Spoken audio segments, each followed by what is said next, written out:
Hello Virgo, Sun, Moon, Rising, and Venus signs. Kamusta kayo? Sana po ay nasa mabuti kayong kalagayan. Welcome back po sa Star Tarot. Kung bago kayo rito, welcome din kayo. Thank you sa inyong support. I truly appreciate it. God bless you all, Virgo. Pauna mensahe ninyo ay unicorn. Use your intuition to make beneficial changes, okay? Gamitin ninyo yung inyong intuition. Sundin ninyo ang bulong ng inyong intuition para sa mga pagbabago na gagawin ninyo, okay? Allow your intuition to be your guide, okay? What else? We have dogs getting together with friends. Ayan. So, siguro merong party, invitation ng mga kaibigan, bonding moment ninyo ngayon with your friends. You will be receiving or giving a precious gift. Ayan. So, it's either kayo yung magbibigay ng mahalagang regalo sa kung kanino man or kayo yung tatanggap nito. So, congrats and good luck to that. Okay? Dog, protection from a powerful friend. Ayan. So, baka ano ito, Virgo? Baka meron kayong lalapitan na mga professionals. Maybe you are seeking for professional opinion, professional advice, no? At, kung sino man ang lalapitan ninyo dyan, for sure, makakatulong yan sa'yo. Makukuha ninyo kung ano yung purpose ninyo dyan. Someone will try to make you do something against your will. Okay? Kaya, it's all up to you kung paano ninyo ina-navigate ang sitwasyon na yan. It's all up to you kung paano ninyo i-approach ang bagay na yan. So, use your own judgment and discernment. Okay? Susundin niyo ba or hindi?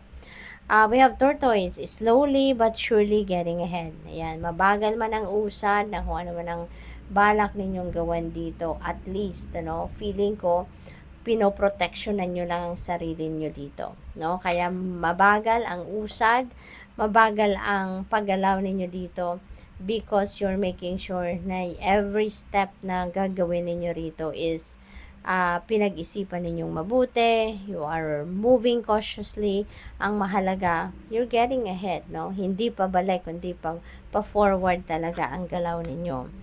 Napakaganda kasi meron kayong pagtatagumpayan, mga endeavor dito. Meron kayong mga gagawin na pagtatagumpayan ninyo. Meron kayong gagawin dito na makukuha ninyo yung resulta na gusto ninyo. We have shield, you need to defend yourself. Ayan, kung sino man ito, ano man ang inyong sitwasyon, depensahan ninyo ang inyong sarili. Huwag ninyong hayaan, no, na apak-apakan kayo ng kung sino man. Panindigan ninyo.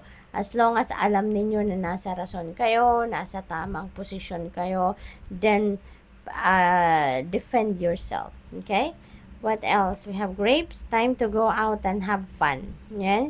Kasi baka ano na kayo, exhausted na kayo, stressed out na siguro ang iba sa inyo. Kaya ibigay nyo naman ito sa sarili ninyo. Lumabas naman kayo, huminga, 'di ba? You need to take a time out dito, have fun. Kailangan natin ang mag-play din at some point sa buhay natin. Hindi pwedeng puro trabaho, responsibilidad or obligasyon, 'di ba? We also need to unwind. Kailangan din natin na mag-socialize, kailangan din natin na mag-enjoy, no? We have love. Ayan. So, maybe meron ditong love life, no? Baka love life ang focus ninyo sa ngayon. Or baka merong love situation dito na kailangan ninyong pagtuunan ng pansin, ano? What else? We have throne, position of authority. Maybe you're going to be dealing with a person of authority sa ngayon, no? Mga taong nasa mataas na posisyon sa kanilang trabaho or sa gobyerno, or baka kayo ito, Virgo, baka kayo ay maa-appoint into a position of authority. So, that is also possible.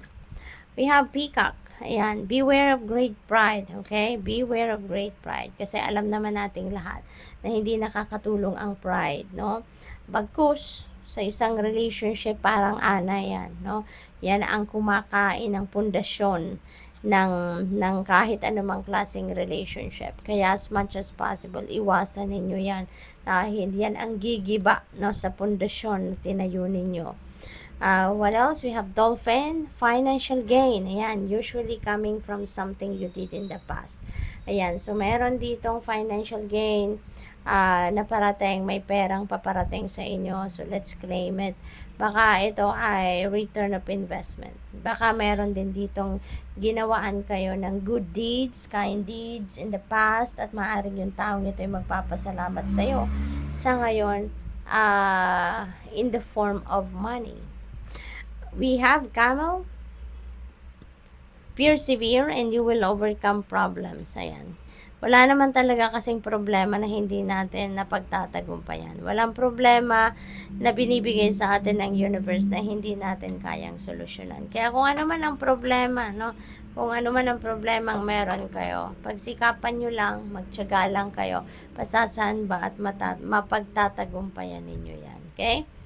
We have ring, a marriage will take place. Ayan, so siguro merong mag-aasawa sa inyo, magpapakasal na kayo sa ngayon, or baka kung hindi man romantic marriage ito, baka marriage and business. Baka meron kayong business partnership na papasukin sa ngayon, Virgo. So good luck. Thank you for watching. Love and light. Namaste.